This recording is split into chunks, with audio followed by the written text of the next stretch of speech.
আজ অমাবস্যা। মহেশপুর গ্রামের চারিদিকে এক অদ্ভুত নীরবতা বিরাজ করছে। প্রকৃতি যেন নিশ্চুপ হয়ে গেছে কোনো এক অশুভের আগমন আন্দাজ করে। রাত তখন বেশ গভীর। মালতী আর বিষ্ণু নিজেদের ঘরে গভীর নিদ্রায় মগ্ন। মা, ও মা, ওঠো না, এসো আমার কাছে, আমার খুব ভয় লাগছে মা। মালতী ঘুমের ঘোরেই উঠে দাঁড়িয়ে দরজা খুলে বাইরে এলো। আসছি, আমি আমি এখনই আসছি তোর কাছে বিট্টু। মালতী এগিয়ে চলল তাদের বাড়ির পিছনের পুকুরটার দিকে। তাড়াতাড়ি এসো মা, কেউ দেখে ফেললে আর ওরা তোমায় আসতে দেবে না, আমার খুব ভয় করে মা। আসছি আমি, তোর কোনো চিন্তা নেই, এক্ষুনি আসছি। বিট্টু ধীরে ধীরে পুকুরের জলে নেমে গেল। মালতীও তাকে অনুসরণ করে পুকুরে নামতেই যাচ্ছিল, এমন সময় তার হাত ধরে পিছন থেকে এক ঝটকায় তাকে টেনে ধরল মালতীর স্বামী বিষ্ণু। কি হয়েছে? আমি আমি কোথায়? তুমি কি করতে যাচ্ছিলে মালতী? আজ আবার সেই একই ঘটনা? আমি আমি আমি আমি জানি না কি হয়েছে। বিট্টু ডেকেছে আমায়। হ্যাঁ, বিট্টুই ডেকেছে। বিট্টু আজ 1 মাস হলো আমাদের ছেড়ে চলে গেছে মালতী। ও কিভাবে তোমাকে ডাকবে? আমি স্পষ্ট শুনতে পেয়েছি, ওই ডেকেছে। হ্যাঁ গো, ওকে ওকে আমাকে মেরে ফেলতে চায়। ও ডাকলে যে আমি আর নিজের মধ্যে থাকি না। কি আবল তাবল বকছো বলো তো মালতী? বিষ্ণুকে কত ভালোবাসতে তুমি, আগলে রাখতে। সে কেন তোমাকে মারতে চাইবে? চলো ঘরে, চলো ঘরে চলো।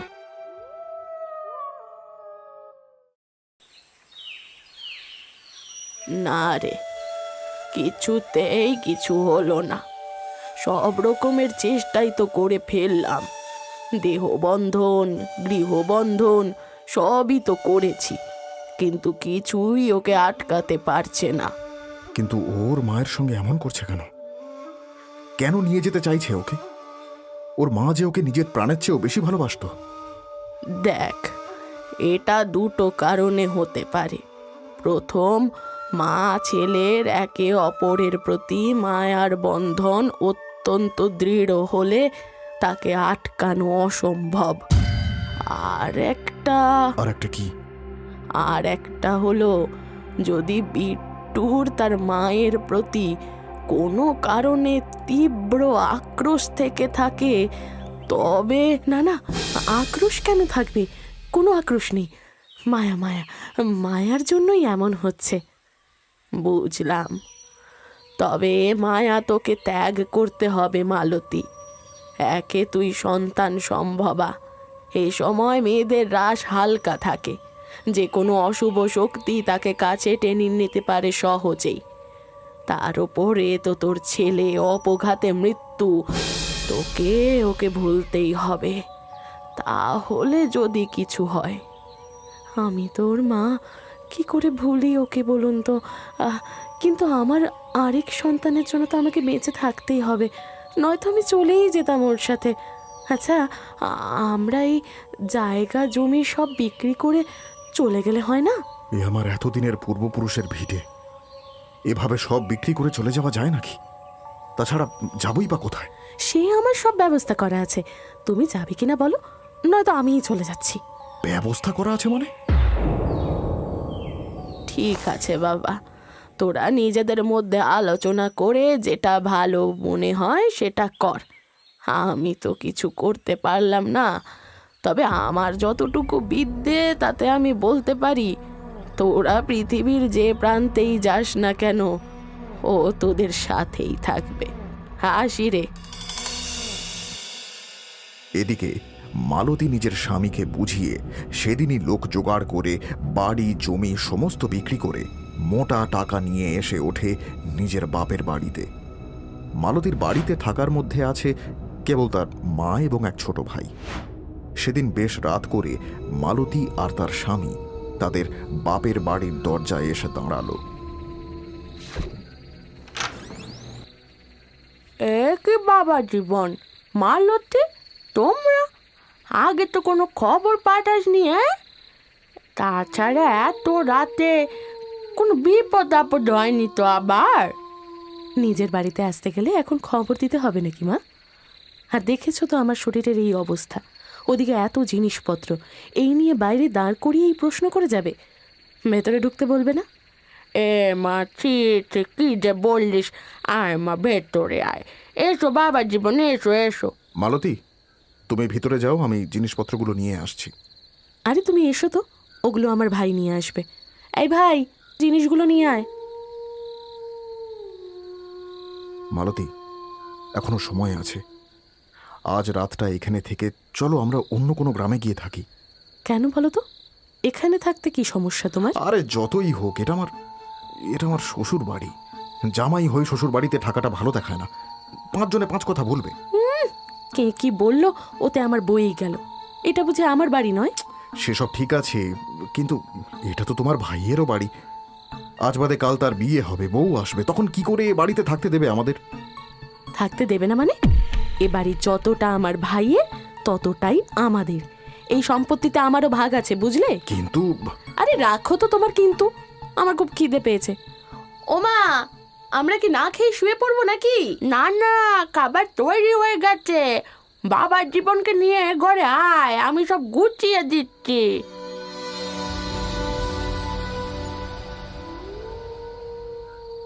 বাবার জীবন, আর একটু ভাত দি তোমাকে। না না, আর না, এই অনেক। তা বলছিলাম মালতী, এত জিনিসপত্র এনেছিস, তুই বাচ্চা হওয়া অব্দি এখানেই থাকবি তাই জন্য, তাই না? তা ভালোই করেছিস, মেয়েদের এই সময় বাপের বাড়িতেই থাকতে হয়। তাছাড়া ও বাড়িতে তো দেখাশোনা করারও কেউ নেই, তার মধ্যে বড় ছেলেটা। আমি আর ও বাড়িতে ফিরবো না মা। ফিরবে না মানে? মানে আবার কি? ওখানকার সবকিছু বিক্রি করে চলে এসেছি আমরা।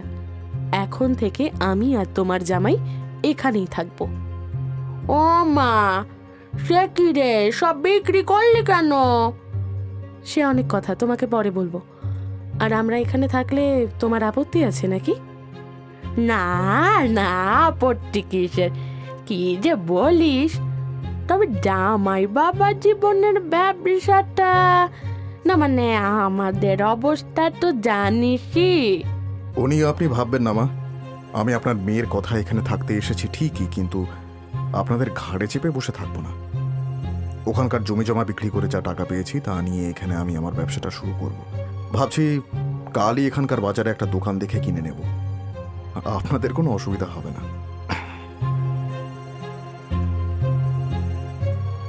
স্পষ্টই বোঝা যায় সে বেশ অসন্তুষ্ট, কিন্তু মালতী তার মাকে সবটা খুলে বলে। এরপর কেটে যায় বেশ কয়েকটা মাস। সেদিন সন্ধে থেকে মালতীর প্রসব যন্ত্রণা শুরু হয়। আর একটু সহ্য কর মা, আর একটু। ওই তো জামাই গেছে দাইমাকে ডাকতে, এক্ষুনি চলে এলো বলে। আমি আমি আর পারছি না মা, মা গো। এই তো দাইমাকে নিয়ে চলে এসেছি, তুমি চিন্তা করো না মালতী, এক্ষুনি সব ঠিক হয়ে যাবে। এই বলে বিষ্ণু ঘরের বাইরে চলে আসে।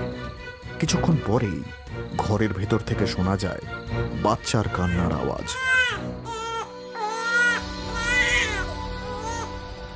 ঈশ্বরের কৃপায় সব ভালোই ভালোই মিটে গেল। দেখো মালতী, তোমার কোল আলো করে বিট্টু ফিরে এসেছে আবার। হ্যাঁ, বিট্টু? হ্যাঁ, না না, কেন বিট্টু ফিরবে কেন?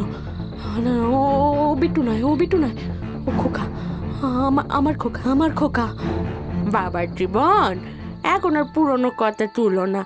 মেয়েটার শরীর ভালো নেই, এত বড় ডকল গেল, তারপর ওই ঘটনার কথা তো জানোই। তার চেয়ে এই ছেলেকে নিয়ে দুজনের সুখে থাকো এবার, কেমন? ঠিকই বলেছেন মা, আমারই ভুল। না, আমি যাই, একটু মিষ্টি নিয়ে আসি। এরপর কেটে গেছে 7-7টা বছর। মালতী আর বিষ্ণু তাদের একমাত্র সন্তান কেশবকে নিয়ে বেশ সুখেই সংসার করছিল।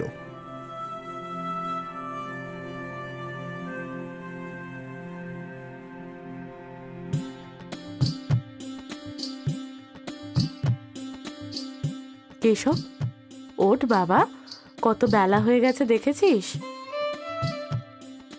আর একটু ঘুমাই না মা। জন্মদিনের দিন এত ঘুমোতে নেই, ওঠ ওঠ। ও মা, আজ আমাকে পায়েস খাওয়াবে?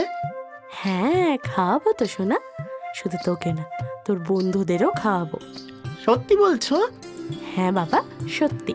যা এবার ঝটপট মুখ হাত ধুয়ে তোর বন্ধুদের নেমন্তন্ন করে আয়, যা। আমি এখনই যাচ্ছি মা। এই বলে কেশব মনের আনন্দে মুখ হাত ধুয়ে বেরিয়ে পড়ে গ্রামে তার বন্ধুদের নেমন্তন্ন করতে। ওদিকে মালতীও রান্নার জোগাড় করতে ব্যস্ত হয়ে পড়ে। দেখতে দেখতে বেলা গড়িয়ে দুপুর হয়ে যায়। বিষ্ণু নিজের দোকান বন্ধ করে ফিরে আসে, কিন্তু কেশব তখনও ঘরে ফেরেনি। হ্যাঁ গো, শুনছো? বলছি ছেলেটা সেই কোন সকালে ওর বন্ধুদের নেমন্তন্ন করতে বেরিয়েছে, এখনো ফেরেনি। দেখো গিয়ে কোনো বন্ধুর সঙ্গে খেলছে বোধহয়। খেললে তো হবে না, আমি তো এদিকে ওর পছন্দের সব রান্না বান্না করে বসে আছি। ও এলে স্নান করিয়ে খেতে দেব। তুমি একবার গিয়ে ওকে ডেকে নিয়ে এসো না, যাও। আরে তোমরা মা ছেলে পারো বটে, দোকান থেকে এসে যে একটু বিশ্রাম নেব সেই উপায়ও নেই।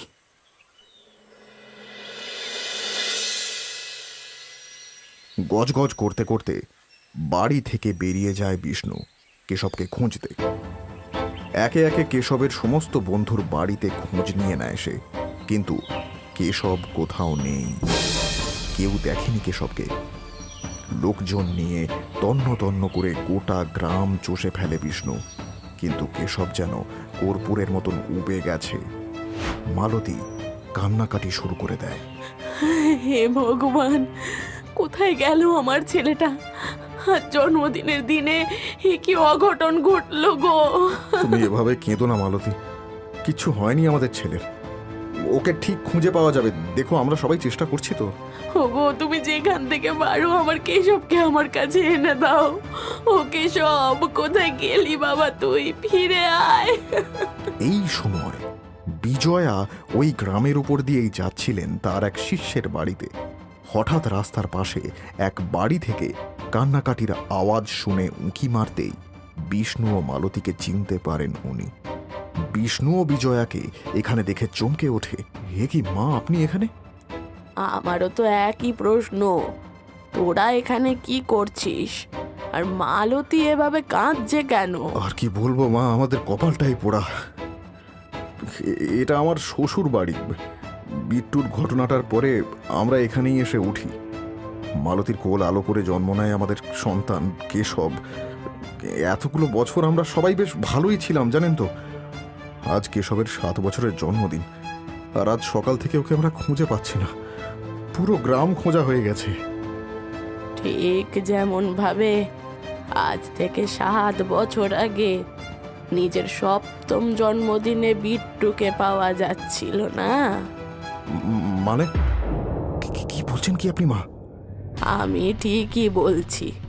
আচ্ছা, এই গ্রামের সব পুকুরগুলোতে জাল ফেলেছিলি? সব দেখা হয়ে গেছে, কোথাও কিছু পাওয়া যায়নি। কিন্তু এর সঙ্গে বিট্টুর কি সম্পর্ক? সব প্রশ্নের উত্তর পাবি তোর গ্রামের বাড়িতে। ছেলেকে বাঁচাতে হলে এক্ষুনি মালতীকে নিয়ে চল আমার সাথে তোর গ্রামের বাড়িতে। এই বলে বিজয়া বিষ্ণু আর মালতীকে নিয়ে একটা গরুর গাড়ি করে রওনা দেয় তাদের গ্রামের উদ্দেশ্যে। বিকেল নাগাদ গ্রামে পৌঁছে ওরা 3 জন দেখে ওদের বাড়িটা এখন আগাছার স্তূপে পরিণত হয়েছে। এই 7 বছরে কেউ নাকি এই বাড়িতে থাকতে পারেনি। ওরা 3 জন বাড়ির ভেতরে আর আশেপাশে তন্ন তন্ন করে খুঁজেও কোথাও কেশবকে পেল না। আপনি তো বললেন কেশবকে নাকি এখানে পাওয়া যাবে, কোথায় ও? সব তো খুঁজে নিলাম মা, কোথাও তো নেই ও। তাছাড়া ওই গ্রাম চেনেও না, কখনো নাম অবধি শোনেনি। আর অতটুকু ছেলে একা একা এখানে আসবেই বা কি করে? ওনার কথা শুনে আমাদের এখানে আসাটাই ভুল হয়েছে। চলো চলো ফিরে যাই। দাঁড়া, পুকুর পাড়ে চল আমার সাথে। পুকুরে? পুকুরে কি করতে যাবে ও?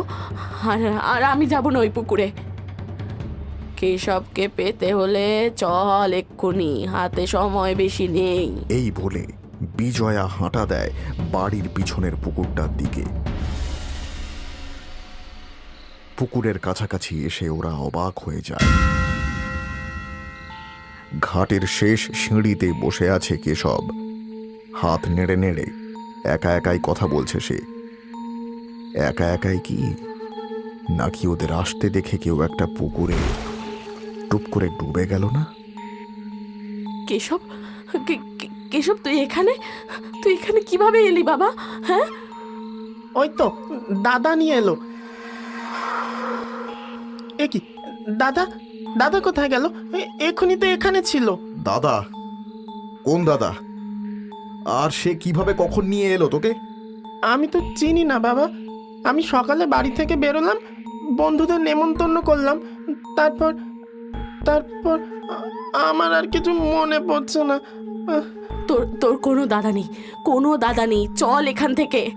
না মা, দাদাটা খুব ভালো, আমার সাথে এতক্ষণ গল্প করলো জানো, আর বলল এটাই নাকি আমাদের আসল বাড়ি। মা, তাই এটা আমাদের আসল বাড়ি? অত কিছু তোকে জানতে হবে না, তুই চল আমার সাথে। দাঁড়াও না, দাদাটাকে ডাকি। দাদা, ও দাদা, কোথায় গেলে? এই দেখো আমার মা বাবা এসেছে, এসো তুমি। কেশব ডাকতে ডাকতে পুকুর ঘাটের একটা সিঁড়ি নামতে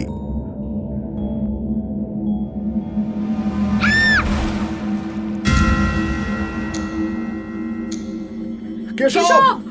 এই কাজ বিট্টুর, তোরা চিন্তা করিস না, ও এক্ষুনি উপরে উঠে আসবে, আমি ব্যবস্থা করছি।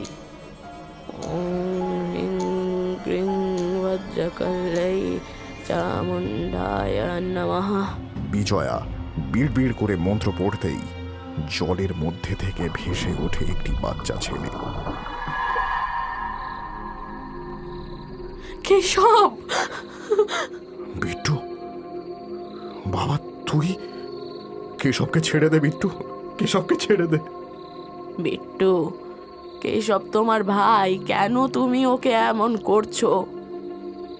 আজ তো কেশবের জন্মদিন, তাই না মা? আজ তোর পুকুরে ডুবে মরার কথা, তাই না? ডুবিয়ে দিই ওকে। হ্যাঁ, না না না না না বিট্টু, না না, আমার কেশবকে ফিরিয়ে দে আমায়, তার বদলে তুই আমায় মেরে ফেল, কিন্তু কেশবকে ছেড়ে দে কেশবকে। কেন মা? তুমি তো আমাকে ছাড়োনি, তাহলে আমি কেন ভাইকে ছেড়ে দেবো? তোকে ছাড়েনি মানে? কি হয়েছিল তোর সাথে? সেটা মাকে জিজ্ঞেস করো। আমি আমি আমি কিছু করিনি, আমি কিছু জানি না, না না না না না না, আমি কিছু করিনি।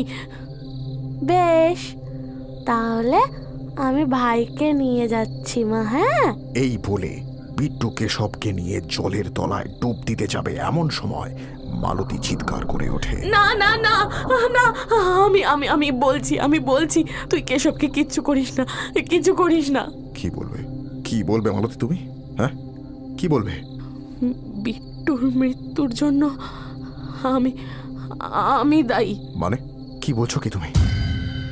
হ্যাঁ মানছি তুমি ওর সৎ মা, কিন্তু বিট্টুকে তো তুমি কখনো নিজের সন্তানের থেকে কম ভালোবাসতে না, সবসময় আগলে রাখতে। তাহলে ওই সব নাটক ছিল তোমাকে দেখানোর জন্য। আসলে আমি বিট্টুকে সহ্য করতে পারতাম না। তুমি যখন বাড়িতে থাকতে না, বিট্টুকে দিয়ে সমস্ত কাজ করাতাম আমি, আর ওকে ভয় পাইয়ে রাখতাম যাতে তোমাকে কিচ্ছু না বলে।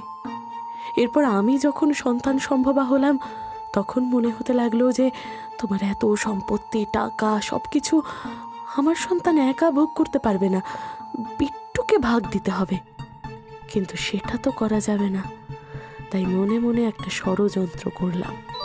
সেদিন বিট্টুরও 7 বছরের জন্মদিন ছিল। তুমি বাজারে যেতে আমি বিট্টুকে ডেকে বললাম, বিট্টু, আয় বিট্টু, কি রে, কোথায় গেলি? কানের মাথা খেয়েছিস নাকি? হ্যাঁ, এই তো মা, ওই ঘরটা একটু ঝাড়ু দিচ্ছিলাম। বলো, কেন ডাকছিলে? ঝাড়ু দিয়ে করে উদ্ধার করে দিয়েছে আমাকে। থাক, আর ঝাড়ু দিতে হবে না, তোর বাবা এক্ষুনি দোকান থেকে চলে আসবে। তুই যা, পুকুর থেকে 2টো ডুব দিয়ে আয়। পুকুর থেকে? কিন্তু আমি তো সাঁতার জানি না মা, আমি এখানে স্নান করে নি। হ্যাঁ তাই তো, আমি কষ্ট করে জল তুলে রাখবো আর উনি সেগুলো স্নান করে করে নষ্ট করবেন। এত বড় ছেলে হয়েছে এখনো সাঁতার শিখলো না। জলে যে আমার খুব ভয় করে মা। চুপ, একদম চুপ। যা বলেছি সেটাই কর। ডুব দিতে না পারিস কলতলা থেকে মগটা নিয়ে যা, পুকুর থেকে জল তুলে স্নান করে আয়। কিন্তু মা, আর একটাও কথা বললে চালাকাট দিয়ে পেটাবো তোকে। যা এক্ষুনি। আমার কথা শুনে বিট্টু ভয়ে ভয়ে পুকুর ঘাটে চলে যায় মগ হাতে। এদিকে আমি আগে থেকে ঘাটের সিঁড়িতে তেল ফেলে রেখেছিলাম, যাতে বিট্টু পা পিছলে পুকুরে পড়ে যায়। আমি যেমন চেয়েছিলাম তেমনটাই হলো। ঘাটের সিঁড়িতে দুপা নামতে না নামতেই বিট্টু পা পিছলে পুকুরের জলে পড়ে গেল। ও চিৎকার করে ডাকতে থাকলো আমায়, মা, মা, বাঁচাও, বাঁচাও আমাকে, মা, মা, বাঁচাও। আমি রান্নাঘরের জানালা দিয়ে সবটাই দেখতে ও শুনতে পেলাম, কিন্তু ততক্ষণ বাইরে বের হইনি যতক্ষণ ও পুরো ডুবে না যাচ্ছে। এরপর বিট্টুর বাবা এলে বলি বিট্টু আমাকে না বলে বেরিয়ে গেছে আর খুঁজে পাচ্ছি না। তারপর বিকেলে পুকুর থেকে বিট্টুর মৃতদেহ উদ্ধার হয়।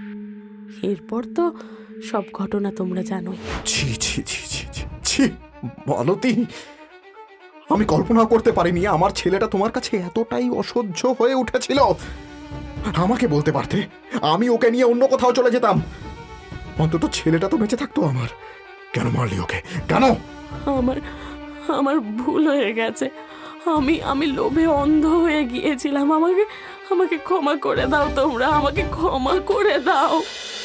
ক্ষমা যদি চাইতেই হয় বিট্টুর কাছে চাও। ছি ছি ছি ছি, মায়ের নামে কলঙ্ক তুমি। এজন্যই তো আমার কোনো বন্ধন কাজ করেনি। বিট্টু, বিট্টু আমাকে ক্ষমা করে দে বাবা, আমি অনেক বড় অপরাধ করেছি, কিন্তু কিন্তু আমার অপরাধের শাস্তি আমার ছেলেটাকে দিস না বাবা। বিট্টু রে, তোর এই বাবাকেও ক্ষমা করে দে। আমি বুঝতেই পারিনি তোর সাথে এত বড় অন্যায় হয়েছে। তোকে আমি আটকাবো না। তুই যদি কেশবকে নিয়ে গিয়ে শান্তি পাস তাহলে যা বাবা, যা, তাই যা। না বাবা, আমি ভাইকে মারতে চাই না, আমি মাকেও মারতে চাইনি। আমি শুধু চেয়েছিলাম তোমরা সত্যিটা জানো। আমার কাজ শেষ, আমি চলে যাচ্ছি বাবা, তোমরা ভালো থেকো। এই বলে বিট্টু কেশবকে মালতীর কোলে দিয়ে ওই পুকুরের জলেই অদৃশ্য হয়ে যায়। এরপর বিট্টুর আত্মাকে কেউ কোনোদিন দেখেনি, কিন্তু বিষ্ণু মালতীকে ক্ষমা করেনি কোনোদিন। সে মালতীকে তার বাপের বাড়িতে রেখে কেশবকে নিয়ে একা আবার নিজের ভিটে থাকতে শুরু করে।